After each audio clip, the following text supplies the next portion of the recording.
అమలక ఏకాదశి సందర్భంగా దాన ఫలాన్ని అక్షయం చేసే అమల ఏకాదశి.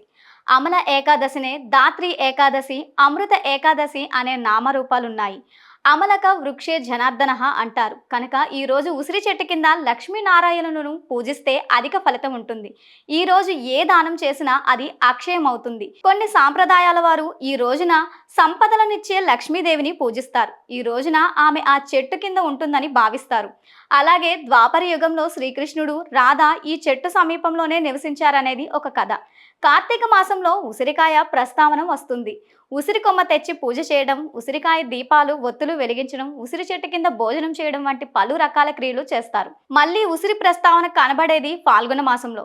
ఉసిరి ఎంతో ప్రాశస్తమైనది. దీనిలో ఎన్నో ఔషధ గుణాలు ఉన్నాయి. ఇక చైత్ర మాసంలో కాసే ఉసిరి పండ్లకు ఒక ప్రత్యేకమైన ఔషధ గుణం ఉందంటున్నారు.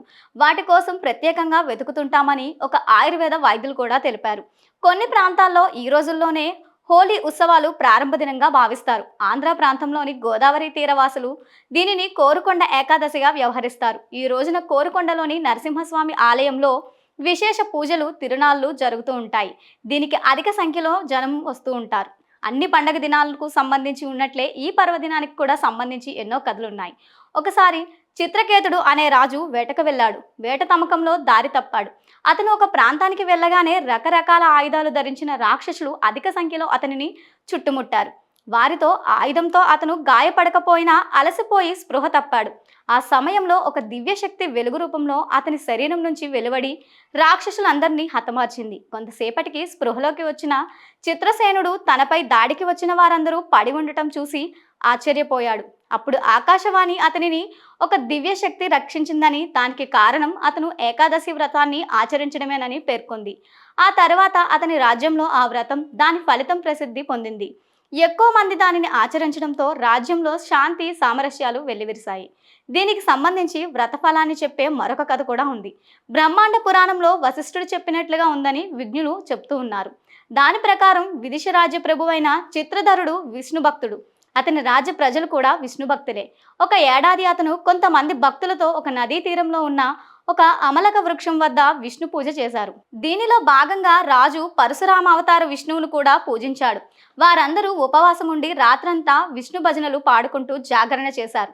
ఆ సమయంలో ఎటువంటి వేట దొరక్క ఉపవాసమున్న ఒక వేటగాడు కూడా వారితో పాటు రాత్రంతా జాగారం చేశాడు. ఆ కారణంగా అతను మరుజన్మలో రాజుగా జన్మించి అతనికి వసురథుడని పేరు పెట్టారు. అతను కూడా వేట తమకంలో రాక్షసుల బారిన పడటం, ఒక దివ్య శక్తి చేత రక్షించబడటం వంటివన్నీ జరిగాయని చెప్తారు.